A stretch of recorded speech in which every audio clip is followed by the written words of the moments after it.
Hello students, welcome back to another video. आज की इस वीडियो में हम डिस्कस करेंगे क्लास 10 की एक्सरसाइज 3.1 की इंट्रोडक्शन।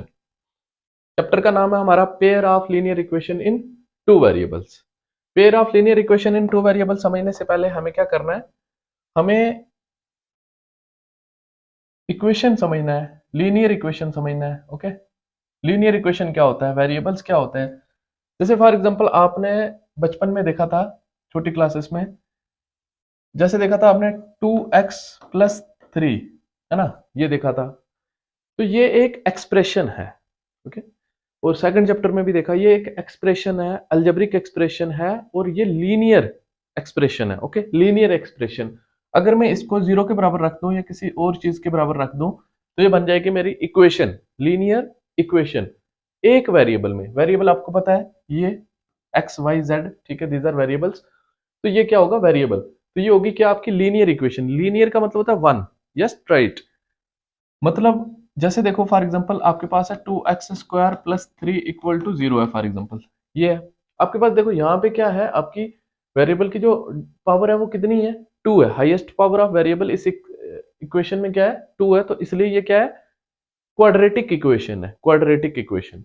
बट यहाँ पे है ही नहीं पावर इसकी कुछ, तो 1 होगी। तो इसलिए ये लीनियर है, लीनियर इक्वेशन इसलिए क्योंकि इसमें वेरिएबल की जो पावर है वो कितनी है, 1 है। तो ये हो गया फर्क लीनियर में और क्वाड्रेटिक में। लीनियर क्या होता है समझ गए। उसके बाद लीनियर इक्वेशन क्या होता है, क्योंकि यहाँ पे देखो, यहाँ पे इस तरह से लिखा था तो ये लीनियर एक्सप्रेशन था, बट जब आपने इक्वल टू 0 रख दिया क्या बन गया, ये लीनियर इक्वेशन। अब इन वन वेरिएबल है ये, क्योंकि यहाँ पे एक ही वेरिएबल है, एक्स ही सिर्फ इन्वॉल्व हुआ है। ये हो गया linear equation in one variable. और जो linear equation in one variable होगा उसकी एक ही सोल्यूशन होगी। ओके उसकी क्या होगी, एक ही सोल्यूशन होगी। तो उसके बाद linear equation in two variable, एक सोल्यूशन कैसे निकालते हैं आपको पता है, ट्रांसपोज मेथड से या फिर इनवर्स मेथड से। उसके बाद आपके पास क्या आता है, उसके बाद आता है आपके पास linear equation in two variables. जैसे फॉर एग्जांपल मैंने लिखा है 2x+3y = 0 रख दिया फॉर एग्जांपल मैंने। अब देखो यहाँ पे ये linear equation in two variable बन गया। ये लीनियर है क्योंकि यहाँ पे दोनों जो वेरिएबल है उनकी जो पावर है वो कितनी है, 1 है, इसलिए लीनियर है। इक्वेशन इसलिए क्योंकि यहाँ पे बीच में इक्वल टू है। Linear equation in two variable इसलिए क्योंकि यहाँ पे क्या है, दो वेरिएबल्स इंक्लूड हुए हैं, एक और दो वेरिएबल्स। ये हो गया linear equation in two variables. आपने 9th क्लास के 3rd चैप्टर में भी पढ़ा था linear equation in two variables. 8th class के सेकंड चैप्टर में आपने पढ़ा था linear equation in one variable, फिर 9th में पढ़ा, फिर 10th में pair of linear equation in two variables. Pair of, इसकी जो है ना, ये देखो लीनियर इक्वेशन इन जो टू वेरिएबल्स होता है इसकी इनफाइनाइट नंबर ऑफ सॉल्यूशंस होती है। क्या कितने सॉल्यूशन होती है, इनफाइनाइट नंबर ऑफ सॉल्यूशंस होती है, नंबर ऑफ सॉल्यूशन होती है। For every value of x there is corresponding value of y and vice versa. उसी तरह से वाई की हर वैल्यू के लिए एक्स की वैल्यू होती है। तो ये आपके पास है linear equation in two variable. ये linear equation in one variable, इसकी एक सोल्यूशन होती है, इसकी इनफिनाइट सोल्यूशन होती है। उसके बाद pair of linear equation in two variable. Pair मतलब जोड़ा, पेयर मतलब क्या हो गया, पेयर का मतलब हो गया जोड़ा ठीक है जोड़ा। तो अब जैसे फॉर एग्जांपल मैंने एक ये इक्वेशन लिखी है linear equation in two variable, एक और लिख देता हूं 3x - 5y = 0 रख दिया मैंने। ओके, तो ये एक इक्वेशन थी linear equation in two variable, एक और linear equation in two variable, मिलकर उन्होंने क्या बना दिया, pair of linear equation in two variable, जोड़ा हो गया। अब इसकी कितनी सोल्यूशन होती है ये डिपेंड करता है, आगे की वीडियो में देखेंगे। कभी नो सोल्यूशन भी होंगी, कभी इनफाइनाइट सोल्यूशन भी होगी, कभी एक सोल्यूशन भी होगी, वो आगे की वीडियो में देखेंगे। ओके, फिलहाल ये pair of linear equation in two variable हो गया। अब जनरल इसकी डेफिनेशन पे अगर जाए तो an equation of the form, इस फॉर्म की जो भी इक्वेशन होगी इस फॉर्म की, फॉर एग्जांपल आपके पास क्या है 2x+3y+5 = 0, ये आ गई इस फॉर्म की इक्वेशन। यहाँ पे जो a होगा, b होगा और c होगा ये रियल नंबर्स होंगे। यहाँ पे रियल नंबर्स हो सकते हैं, कोई भी रियल नंबर्स, ठीक है, चाहे वो रेशनल हो या फिर इरेशनल हो, कोई भी रियल नंबर्स हो सकते हैं। ये हो गया a, इसका कोएफिशिएंट जो होगा वो a होगा, इसका कोएफिशिएंट जो होगा उसको b बोलेंगे और इस चीज को हम c बोलेंगे, ठीक। उसके बाद a² + b² = 0। मतलब यहाँ पे अगर हम क्या करते हैं, अगर हम क्या करते हैं, इसका स्क्वायर करें और इसका स्क्वायर करें, वो कभी भी 0 के बराबर नहीं होगा। वो कंडीशन तब होगी जब ये दोनों 0 नहीं होंगे। आइदर a और b दोनों जब 0 नहीं होंगे तभी उनका स्क्वायर का सम भी 0 नहीं होगा। तो ये है हमारा linear equation in two variable. उधर भी मैंने समझा दिया था linear equation in two variable क्या होता है, यहाँ पे हमने उसकी डेफिनेशन भी देख ली। Next, the number a and b are coefficient of the variable of the equation this and number c is called constant for the equation. देखो ये जो c होगा ना 5 होगा, यहाँ पे 5 कांस्टेंट है, और जो 2 और 3 है मतलब a और b जो होगा यहाँ पे x का कोएफिशिएंट होगा और b जो होगा वो y का कोएफिशिएंट होगा। a जो होगा वो x का कोएफिशिएंट, ax लिखा है ना, इसमें x का कोएफिशिएंट जो होगा वो a होगा, और b ऑफ y लिखा है तो यहाँ पे y का कोएफिशिएंट क्या होगा, b होगा। और जो c होगा ना यहाँ पे c जो नंबर होगा इसको हम बोलेंगे कांस्टेंट। इस इक्वेशन में कांस्टेंट क्या है वो है। अगर बोलेंगे कोएफिशिएंट ऑफ x क्या है तो जो a होगा वो कोएफिशिएंट ऑफ x होगा। अगर बोलेंगे b क्या होगा तो b क्या होगा, कोएफिशिएंट ऑफ y होगा। Two linear equation is the same two variables are called a pair of linear equation in two variable. मतलब क्या हुआ कि इस तरह से जो मैंने जोड़ा बनाया था, सेम वेरिएबल्स है ना, यहाँ पे एक वेरिएबल x है, यहाँ पे भी x है, इस इक्वेशन में इसमें y है तो इसमें भी क्या है, y है। तो सेम वेरिएबल्स होंगे अगर दोनों इक्वेशंस में, तो उसको बोलेंगे हम क्या, pair of linear equation in two variable. उसकी most general form of pair of linear equation in two variable ये है, ये मोस्ट इंपॉर्टेंट है, ये आपको याद रखनी है कि पेयर ऑफ लीनियर इक्वेशन की जनरल फॉर्म क्या होती है, ये होती है। अब पेयर ऑफ जो linear equation in one variable है उसकी जनरल फॉर्म ये होती है ax plus b equal to 0। यहाँ पे a is not equal to 0, ये pair of linear equation in one variable की जनरल फॉर्म। उसके बाद मैं लिखूं ax plus b of y plus c equal to 0, ये pair of linear equation in two variable की linear equation in two variable की general form. उसका pair of linear equation in two variable की general form ये होगी। For example हमारे पास क्या दिया है, एक दो जोड़ा है 2x plus 3y plus 6 equal to 0 रख दिया, फिर 3x minus 5y minus 6 equal to 0 रख दिया। ओके, अब देखो हमारे पास ये जोड़ा हो गया, ये इसकी स्टैंडर्ड फॉर्म। अब यहाँ पे अगर हमने क्या निकालना होगा, a1 निकालना होगा, तो a1 क्या आएगा, a1 will be equal to 2, और जो b1 होगा वो कोएफिशिएंट ऑफ फर्स्ट इक्वेशन में y का कोएफिशिएंट होगा, ये होगा b1, ये a1 b1 c1। b1 क्या होगा, b1 will be equal to 3 and c1 will be equal to 6। ये इस तरह से हमने a1 b1 c1 निकाला। उसी तरह से आप देखो a2 क्या होगा, a2 होगा आपका x का कोएफिशिएंट दैट इज 3। b2 क्या होगा, b2 will be equal to -5, then c2 will be equal to -6।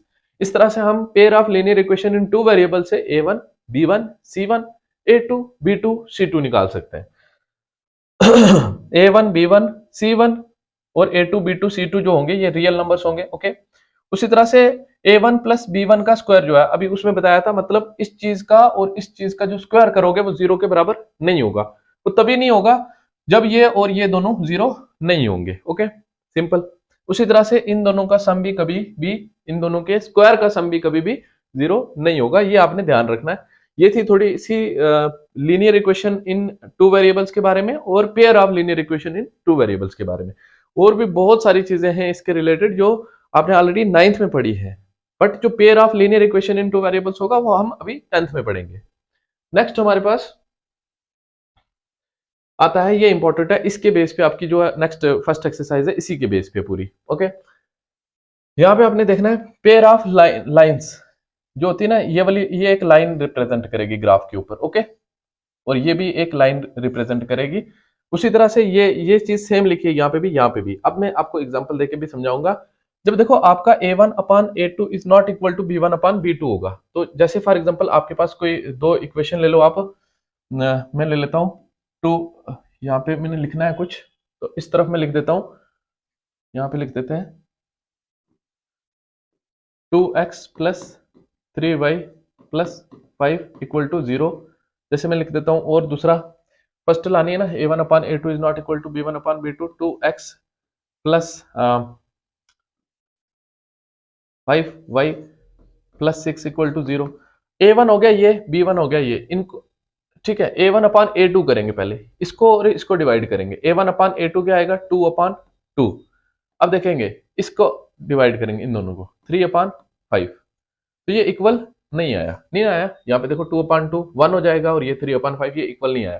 तो ऐसी कंडीशन कभी भी होगी, a1 अपान a2 कभी भी अगर इक्वल ना हुआ b1 अपान b2 के, तो कैसी लाइंस आएंगी, ग्राफ बनाएंगे, ग्राफ के ऊपर आपकी लाइंस इंटरसेक्टिंग लाइंस आएंगी। तो इंटरसेक्टिंग लाइंस को हम इस तरह से रिप्रेजेंट करते हैं, ये इन लाइंस को हम क्या बोलते हैं, इंटरसेक्टिंग लाइंस।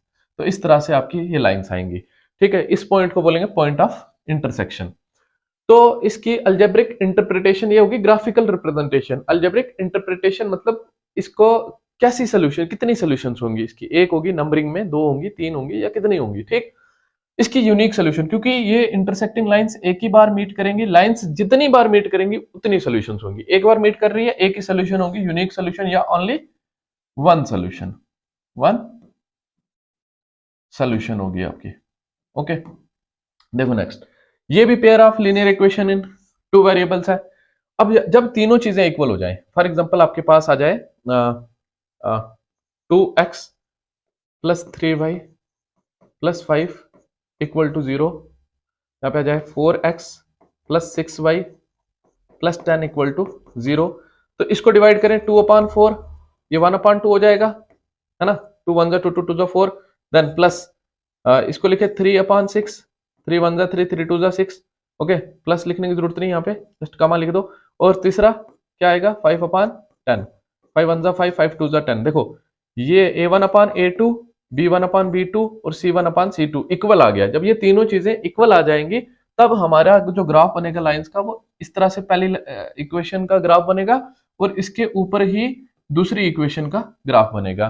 तो इनको बोलते हैं हम कोइंसिडेंट लाइंस। जब एक लाइन के ऊपर बराबर एग्जैक्टली दूसरी लाइन आ जाती है, उनको बोलते हैं कोइंसिडेंट लाइन। तो आपका ग्राफ उन दो इक्वेशंस का कुछ इस तरह से बनेगा, इन दो इक्वेशंस का। वो ग्राफ कैसे बनाएंगे आगे की क्लासेस में समझेंगे, नाइन्थ में भी आपने समझाया। उसके बाद देखो हमारे पास पैरेलल लाइंस कब पता चलेगा, और देखो ये लाइन, एक line infinite number of point से मिलकर बनती है, तो दूसरी के भी इनफाइनाइट नंबर ऑफ पॉइंट्स होंगे। जब वो एक दूसरे के ऊपर आएंगे तो infinite number of times meet करेंगी। जब infinite number of times meet करेंगी तो इनफाइनाइट नंबर ऑफ सॉल्यूशंस होंगे, मतलब हम गिन भी नहीं सकते इतने सॉल्यूशंस होंगे इस केस में, okay, infinite number of solution. उसके बाद तीसरा केस ये है जब A1/A2 is not equal to B1/B2 is equal to B1/B2 but not equal to C1/C2। तो इसका भी मैं एग्जांपल करा देता हूं आपको, यहां पे देख लो आप इसकी एग्जांपल। जैसे आपके पास आ जाए 2x plus 3y plus 5 equal to 0, उसके बाद 4x plus 6y plus 7 equal to 0। जब A1/A2 करोगे, डिवाइड करोगे इन दोनों को, तो 2/4 हो जाएगा। 2/4 इज नथिंग बट 1/2। उसी तरह से 3/6 करोगे, 3/6 इज नथिंग बट 1/2। देन यहाँ पे क्या आएगा, 5/7। देखो ये दोनों तो इक्वल आए, A1/A2 तो है वो इक्वल आया किसके, B1/B2 के। बट ये जो चीज है दोनों ये इक्वल नहीं आए किसके, C1/C2 के, C1/C2 के इक्वल नहीं आए। तो ऐसी कंडीशन पे जब आपका ग्राफ बनेगा तो एक इक्वेशन का ग्राफ कुछ इस तरह से बनेगा, दूसरी इक्वेशन का ग्राफ कुछ इस तरह से बनेगा। तो ऐसी लाइंस आएंगी, तो इन लाइंस को हम क्या बोलते हैं, पैरेलल लाइंस। तो पैरेलल लाइंस हमें पता है कभी मीट ही नहीं करेंगी। जब मीट नहीं करेंगे तो कोई भी इसकी सोल्यूशन नहीं होगी, नो सोल्यूशन होगी इस केस में। ये आपको याद रखनी है ये सारी चीजें। उसके बाद एक और चीज बता देता हूँ, यहाँ पे आपने याद रखना है कंसिस्टेंसी। ये भी पूछते हैं क्वेश्चन में, कंसिस्टेंसी। आपने बताना है कि इक्वेशन कंसिस्टेंट है या फिर इनकंसिस्टेंट है। तो उसके लिए अगर सोल्यूशन हुई तो कंसिस्टेंट होंगी, अगर सोल्यूशन ना हुई तो इनकंसिस्टेंट होगी। अब देखो यहाँ पे सोल्यूशन है ना, एक है, जितनी भी है सोल्यूशन है ना। जब सोल्यूशन है तो ऐसे वाली इक्वेशंस क्या होंगी, कंसिस्टेंट होंगी। इस कंडीशन पे क्या होंगी, इक्वेशंस कंसिस्टेंट होंगी। इस पे क्या होंगी, सोल्यूशन है ना, इस पे भी क्या होंगी, कंसिस्टेंट होंगी, कंसिस्टेंट। और इस वाली कंडीशन पे ये मीट ही नहीं करेंगी, सोल्यूशन नहीं होगी, सोल्यूशन नहीं होगी तो क्या होगी, इनकंसिस्टेंट होंगी, ये वाली इनकंसिस्टेंट। तो ये है, ये था आपका, ठीक है, इनकंसिस्टेंट होंगी। तो यही था आपका introduction video of exercise 3.1। Hope कि आप सबको समझ आया होगा। समझ आया तो please do like, share and subscribe the channel. Thank you for watching the video.